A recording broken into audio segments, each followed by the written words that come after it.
This is the story of a man whose one mistake from 20 years ago has now returned as his personal apocalypse. Because of that mistake, he finds himself trapped alone in a freezing, desolate wilderness, where death draws closer with every passing second. In this deadly cold and empty land, he shivers violently as he tries to light a fire using the gunpowder from his bullets. But the moment he opens the first cartridge, he realizes the powder inside is completely soaked with water. He was not the type to give up. Without wasting a second, he pulled out a second bullet. His hands, numb from the freezing cold, struggled badly as he pried open the tip of the cartridge. Luckily, the powder in the second bullet was still usable. He broke some thin twigs lying nearby and carefully arranged them over the gunpowder. Then, using his knife, he struck the primer of the bullet. A spark flew, and the powder caught fire.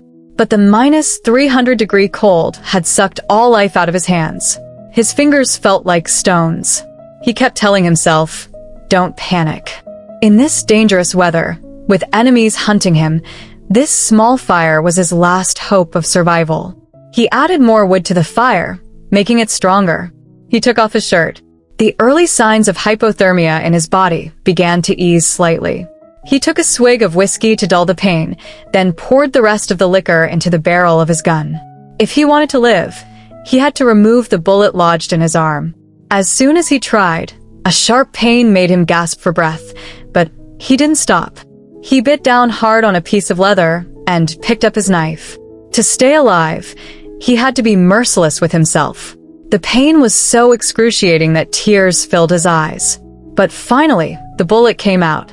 To prevent infection, he heated the knife in the fire and, without hesitating even for a second, pressed the red-hot blade directly onto the wound. The smell of burning flesh rose into the air. The pain felt as if it had reached his bones. This man had far greater endurance for pain than ordinary people. After treating the wound, his body began to give up. Even he couldn't believe how he had come to this icy mountain just to recharge his machine, only to be suddenly attacked by bounty hunters. A bullet had struck his left arm. To save his life, he had been forced to abandon his horse and rifle and flee on foot. In the chaos, he slipped and tumbled down the mountainside. But the men behind him were not in the mood to let him go. From their conversation, he learned that the leader of the gang was a man named Curve. Curve had paid to hire 4 bounty hunters to kill him.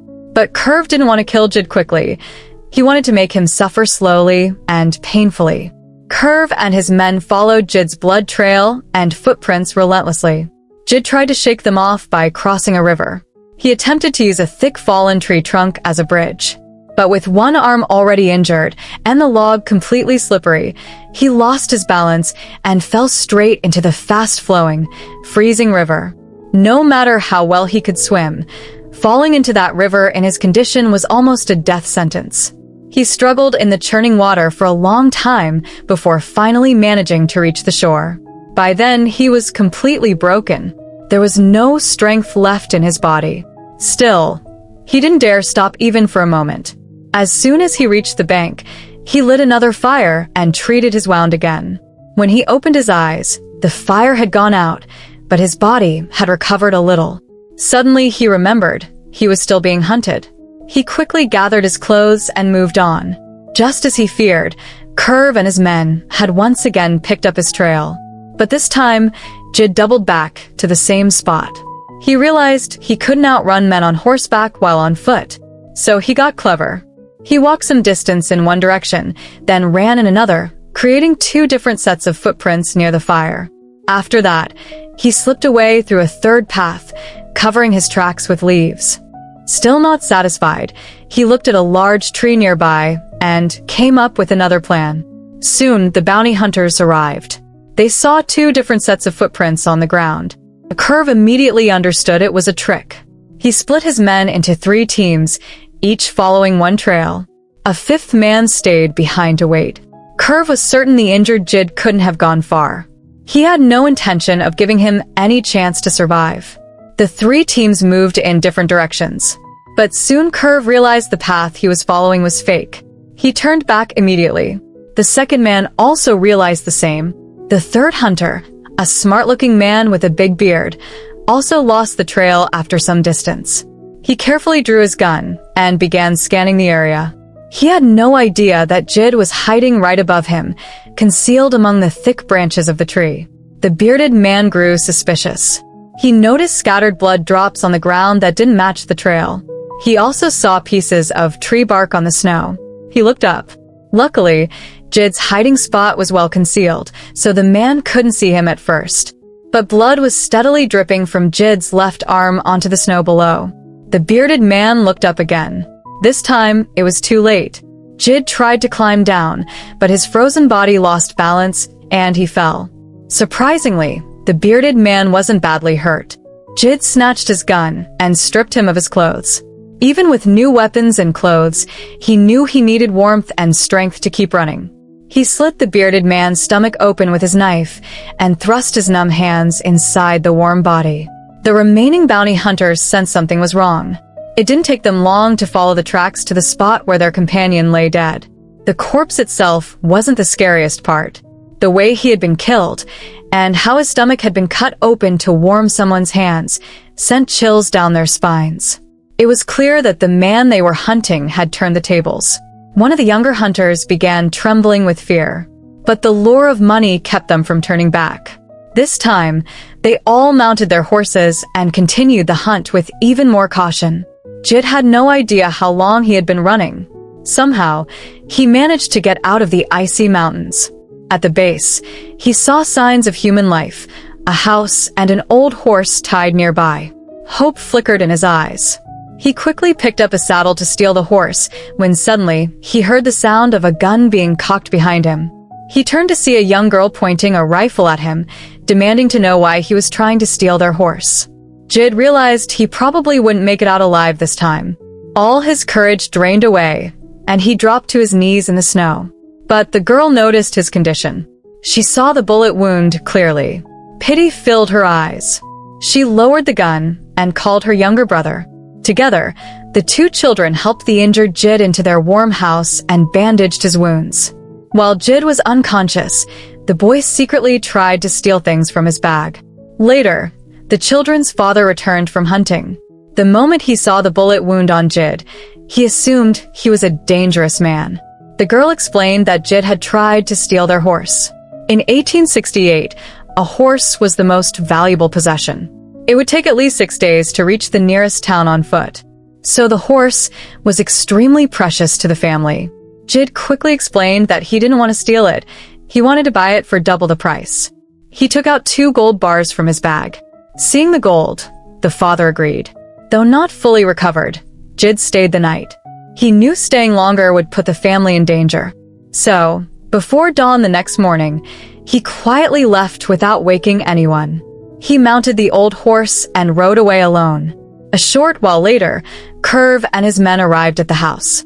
They questioned the family about Jid and whether they had helped him. During the search, they found the gold pieces inside. It was obvious the gold didn't belong to the family. Curve was about to punish the man when one of his bounty hunters noticed the girl and tried to molest her. Curve immediately stopped him. He looked at the girl carefully. There was no lust in his eyes, only a strange kind of sympathy. His attitude softened. He believed the children's story and decided not to harm the family. He clearly said he only wanted the gold, nothing else. As he left, he even gave them the dead bearded man's horse. It was clear that Curve was not as evil as he seemed, at least not with everyone. But with Jid, he was completely different. After riding far away, Jid finally felt a little relief. He was eating the food the girl had given him when he noticed his pouch of money felt lighter. When he opened it, his heart sank. All the gold had been replaced. He immediately understood it was the work of the little boy. He thought about going back, but realized it would be foolish to return into danger again. Jid thought he was finally safe. But reality was different. A few kilometers away, Curve and his men were riding hard in the same direction. Jid didn't panic. He deliberately lit a large fire and threw green pine leaves into it, creating thick black smoke that rose high into the sky. Seeing the smoke from afar, Curve and his men realized Jid was nearby and rushed toward him. Jid took the rifle he had taken from the bearded man and hid on a rocky slope, waiting for the right moment. When Curve's group reached the fire, they couldn't see Jid anywhere. Having learned from the bearded man's death, they stayed close together and remained extremely alert, watching every direction. Even above them, Jid had hoped to pick them off one by one, but seeing them so cautious, he got no opportunity. Slowly, evening fell and darkness spread. Both sides remained locked in a standoff. Jid didn't dare attack because he knew if he killed one, the other three would finish him easily.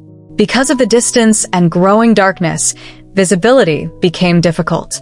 Suddenly, Jid noticed something strange. One of the 4 bounty hunters was missing. Sensing danger, he prepared to slip away. But before he could move, Curve appeared right behind him. Curve ordered him to drop his gun. The moment Jid heard Curve's voice, everything came rushing back, his real identity, and the reason Curve wanted him dead. Now Jid finally understood why this hunt had never stopped. Curve was about to whistle for his men when Jid seized the moment and ran. In anger, Curve raised his gun and fired. Whether the shot missed on purpose or by accident, it wasn't clear. The bullet didn't hit Jid, and Curve didn't chase him immediately. The next day, Jid reached a trap set by a hunter. A large black bear was already dead inside it. Jid cut the rope and took the heavy trap with him, planning to use it as a weapon later. Meanwhile, after resting through the night, Curve and his men resumed the pursuit. Curve warned them to stay alert, but they had no idea that Jid now had a new deadly weapon. Soon, one of the young bounty hunters got caught in the large trap. It wasn't fatal, but it left him unable to continue. The team's pace slowed down. Curve made a cold, emotionless decision. The injured man would be left behind with his horse. It was ruthless, but the other 2 didn't dare. 5 men had set out to hunt one injured man. Now 2 of them were already dead. The remaining 2 began looking for excuses to quit. In reality, they just wanted more money. They suggested ending the mission, claiming it was a bad sign, and proposed working separately so each could maximize profit. Curve didn't argue much. He knew they were both scared and greedy. Without saying much, he decided to continue the hunt alone if necessary. The icy region was now behind them, making the chase even harder. Jid was on foot while Curve and his last 2 men were on horseback. The pursuit, which had started in Nevada, crossed the border and reached New Mexico. Along the way, Jid encountered a group that had just robbed a bank. He avoided any conflict with them. 2 of the outlaws sensed Jid was not an easy target and left him alone. But the third one, trying to show off his cruelty, mocked Jid and threatened to kill him just for fun. Some people invite death for no reason. That man did exactly that. Not only did he lose his life, but Jid also took his horse and supplies. A short while later, Curve and his companion reached the spot. Seeing the dead body, one of them pulled out a wanted poster. The dead man was a wanted criminal with a $250 bounty, much higher than what Curve was paying. The man immediately decided to quit and take the body for the reward. The second man tried to stop him, but he refused. Curve didn't force him to stay. Everyone had the right to choose their own path. However, Curve declared that any money would be divided according to his rules. This secretly angered the second man. Jid continued riding the outlaw's horse day and night. Much later, he reached a construction site where a railway line was being laid. He hid the horse and mixed with the workers to get some food. But the foreman noticed the horse and recognized the brand on its back. He assumed Jid was a horse thief. In those days, horse theft was a serious crime, and capturing such a person brought a $200 reward. Jid was captured and tied up inside a tent under guard. Soon, Curve and his last companion also arrived at the site. They asked the foreman if he had seen any stranger on horseback. The foreman deliberately acted rude and said he hadn't seen anyone. While the guard was searching Jid's belongings, Jid taunted him like someone playing with a dog. Feeling insulted, the guard tried to teach him a lesson but was knocked unconscious in 2 moves. Meanwhile, Curve was searching for clues and didn't trust the foreman. Jid escaped from the tent, stole the same horse again, and rode away at full speed. Curve searched for a long time, but eventually left empty-handed. On the way, Curve and his companion met some strange people who claimed to be an organization protecting animals. These simple-minded people gave them water, food, and shelter for the night. The next morning, when Curve prepared to leave, he discovered all the bullets from his gun were missing, except one he had kept separately for himself. Those naive people, who feared weapons, had removed all the ammunition. Despite this, Curve refused to give up the chase. Meanwhile, Jid's old horse finally gave out after days of running. Its leg broke. Exhaustion, hunger, and thirst had also broken Jid. He collapsed on the ground. He felt a moment of sorrow for the horse. Then he saw a plume of smoke in the distance. He knew Curve was still coming. Running was no longer possible. He had one last plan.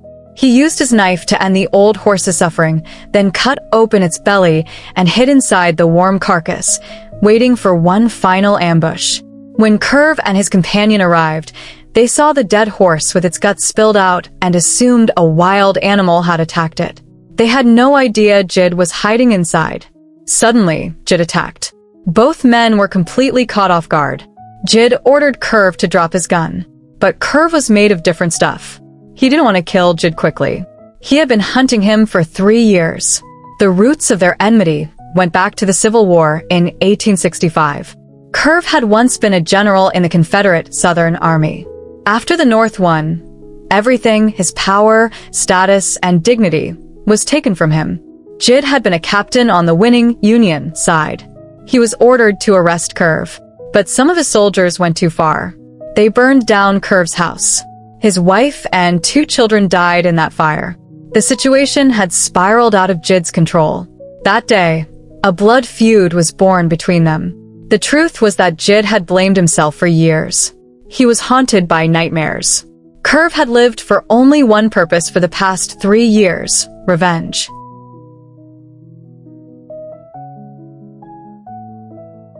Jid could have killed Curve right then, but he didn't because he felt responsible for the fire that had destroyed Curve's family. As he left, Jid gave Curve a canteen of water, so he wouldn't die suffering in the desert. But hatred doesn't die so easily. Curve continued the pursuit using that water. He reached a small pond, but someone was already there. The man demanded a horse in exchange for water. Curve agreed to the deal. A while later, Jid also reached the same dry riverbed. He was about to faint from the scorching sun when a wandering trader appeared. Jid saw Curve approaching too. He had a gun but no bullets. He made a deal with the trader, 1 horse in exchange for 1 bullet. Meanwhile, Curve also fell from his horse, but managed to recover. The same trader approached him and asked for his gun in exchange for water. Curve had already seen his enemy standing right there. Without thinking twice, he accepted the deal. There was only 1 bullet left in the gun. The trader had deliberately placed both men face to face. Finally, they stood directly opposite each other. There was no way to back out now. Jid threw away his empty gun and picked up Curve's loaded one. But there was no fear of death on Curve's face. He told Jid, "Kill me. This is my only release." But Jid had already understood that revenge brings no peace to anyone. It only spreads more pain.